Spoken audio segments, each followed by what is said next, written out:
Ayan, hello everyone. Tayo ngayon ay magluluto.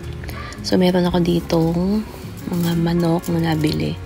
Mga mga 2 kilo na panay, yung panihita.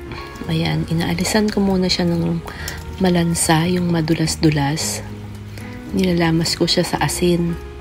Ayan, bawat parte kasi 'di ba yung manok malansa may mga parang yung mga madulas-dulas. Ayan, tapos yung may mga skin pa na naiiwan dyan.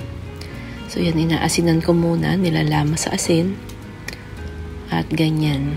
Tapos ang pinanguhugas ko dito, after ko na malagyan ng asin, hinuhugasan ko siya ng tubig, bigas, o yung hugas bigas.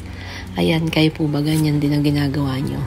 Pwede rin naman yung suka, kasi naano ko naman na para medyo tipid na rin kung tayo magsasaing ay ipunin natin yung tubig, yung hugas bigas. Ayan, mas makakatipid na tayo. Pwede rin yung suka. Ayan, siyempre marami-raming suka kapag marami tayo lilinisin manok. Ayan, yung hugas bigas pwede na rin. Or kaya kung may mga luma kayong mga kalamansi na hinog na, ayan, pwede rin pang-alis ng lansa. Ayan, at nalinis na natin. Puputol-putulin ko na ito. Ganito yung binibili ko para pag kasi buo-buo, natatagalan akong mag-slice. Hindi kagaya nito. Mas madali, mas mabilis. Ayan, bali, hiwain ko siya sa 3 putol. At kung hindi naman natin mailuluto agad, bago ko siya i-rep, ay talagang nililinis ko muna. At pinaghihiwalay ko siya, sinusupot ko siya sa 2 hati. Ayan, pero ang gagawin ko dito, bali, iluluto ko na siya na pwede siya sa isang gisahan, pero 2 recipe na yung ating iluluto dito. Kasi minsan, pag sobrang dami naman nakakaumay, pag parehas na ganong luto, halimbawa tinola, ang gagawin ko dito ay igigisa ko siya.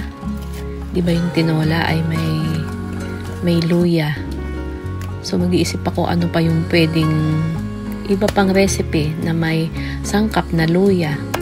Kaya ang gagawin ko dito, isasangkutsa ko siya lahat na may luya. At yung isang putahe pa na may sangkap na luya, yun ay yung chicken curry. Yun ang naisip ko na lulutuin dito sa ating chicken. So, di bali, 2 na yung putahe natin. Kaya, isang gisahan, isang sangkutsa, pero 2 putahe na yung ating mailuluto.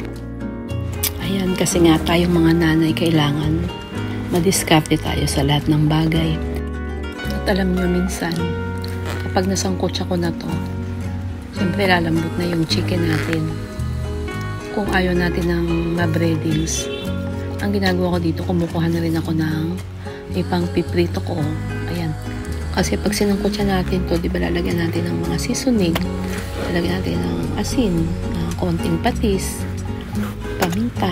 Ayan, kaya malasa na siya. Tapos lalambot na siya sa ating pagsasangkutsa. Kaya pwede na ding ipang prito, di ba? Wala na siyang anumang ilalagay na breadings. Ayan, tapos na nalinis na natin at pwede na natin itong igisa. Ayan, ginisa ko na sa bawang sibuyas, luya, at yung konting atsuete powder. Ayan, pag nasangkot siya na to, ay pwede na nating hatiin yung kalahati pang tinola at yung kalahati ay para sa ating chicken curry, o diba? So, ayan, yan ang ating lutong madiskarte. So, maraming salamat sa inyong pagsama. Bye!